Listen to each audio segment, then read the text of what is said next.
the African Union Peace and Security Council issued 2 statements in support of Somalia and Sudan. The Foreign Ministry said that the 2 statements were adopted under the Egyptian presidency of the Council, reflecting Egypt's active role in supporting the African peace and security and its commitment to strengthening joint coordination to address the crisis in the continent. The statements addressed the latest political and security developments in the 2 countries and ways to support national efforts that aim at restoring stability, strengthening state institutions, and preserving their unity and territorial integrity.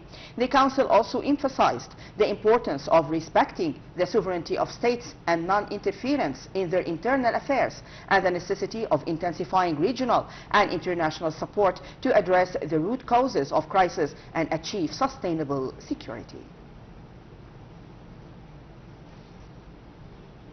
Foreign Minister Badr Abdulati emphasized Egypt's support for efforts to develop the institutional performance of the African Union, as it is considered an important step towards enhancing human resources management in the continent.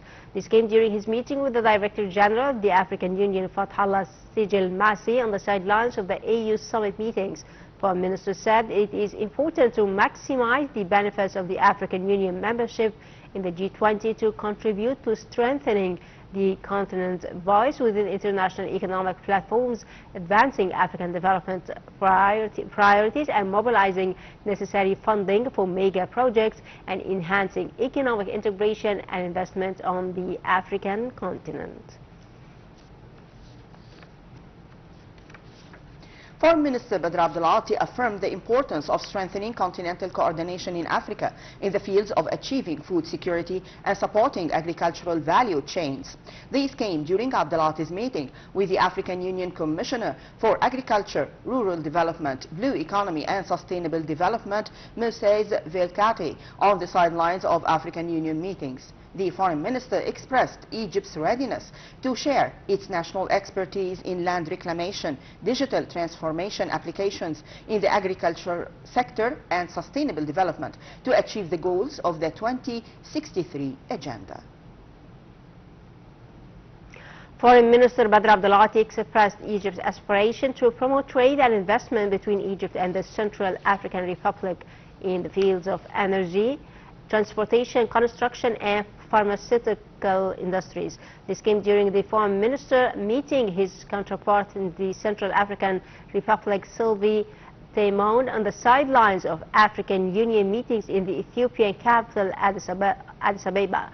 Abdulati stressed Egypt's significant participation in the United Nations Integrated Stabilization Mission in the Central African Republic.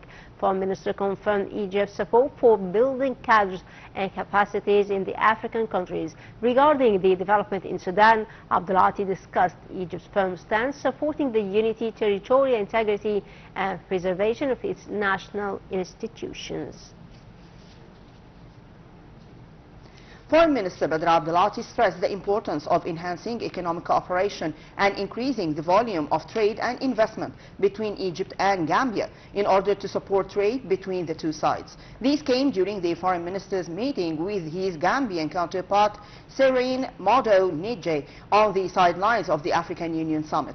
Abdulati affirmed Egypt's readiness to meet the Gambian side's needs, particularly in the fields of construction, energy and infrastructure, in addition to promoting security and development cooperation. The Foreign Minister also confirmed Egypt's keenness on continuing the implementation of capacity building and training program, as well as academic cooperation between the University of Gambia and Al-Azhar University in various fields.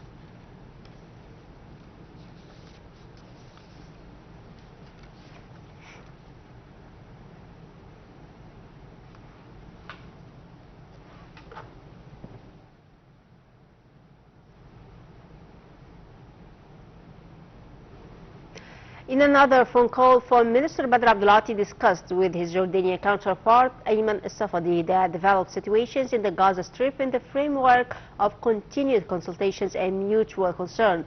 Two ministers stressed the importance of adhering to the implementation of the second phase of the U.S. President Donald Trump's peace plan and guarantee the flow of humanitarian aid without obstacles. They also showed support to the National Committee for the administration of Gaza, and the two top diplomats also discussed readiness to hold a Security Council meeting in Washington to assure a comprehensive implementation on the U.S. plan. The two ministers also reviewed some regional issues, stressing the significance of the escalation in the region via political solutions and coordination among Arab states to confront the current challenges. Foreign Minister Badr Abdulati reiterated Egypt's firm support for the unity, sovereignty, territorial integrity and the preservation of national institutions of Sudan. These came during Abdulati's meeting with the British Minister of State for International Development and African Affairs, Jenny Chapman. The Foreign Minister also asserted the necessity to support the unity and sovereignty of Somalia. For her part, the British Minister of State for International Development and African Affairs stressed the United Kingdom's interest in continuing coordination with Egypt on regional issues, especially in Sudan, Somalia and the Sahel region. Foreign Minister Badr Abdulati held phone talks with his Pakistani counterpart Muhammad Ishaq Dar, and the call discussed arrangements for convening the peace meeting scheduled to be held in Washington, as well as the Arab and Islamic coordination currently on the way in preparation for the meeting with regards to implementing all items of the U.S. President Donald Trump peace plan. Abdulati stressed the significance of continued consultation and coordination during the upcoming phase to address the various crises in the region. He also confirmed that de-escalation and reducing tensions represent a top priority in order to preserve the security and stability of the region. Armed Forces Chief of Staff Lieutenant General Ahmed Khalifa and his accompanying delegation arrived back home after concluding official visit to Libya. The Armed Forces Chief of Staff participated in the concluding session of the first conference for Chiefs of Staff of the Mediterranean countries. The conference discussed military and security cooperation among participating countries to boost security and regional stability, as well as combating terrorism and illegal immigration. During his visit, the Armed Forces Chief of Staff met with head of the Libyan Armed Forces, Field Marshal Khalifa Haftar, who praised the deep military relations between the two countries.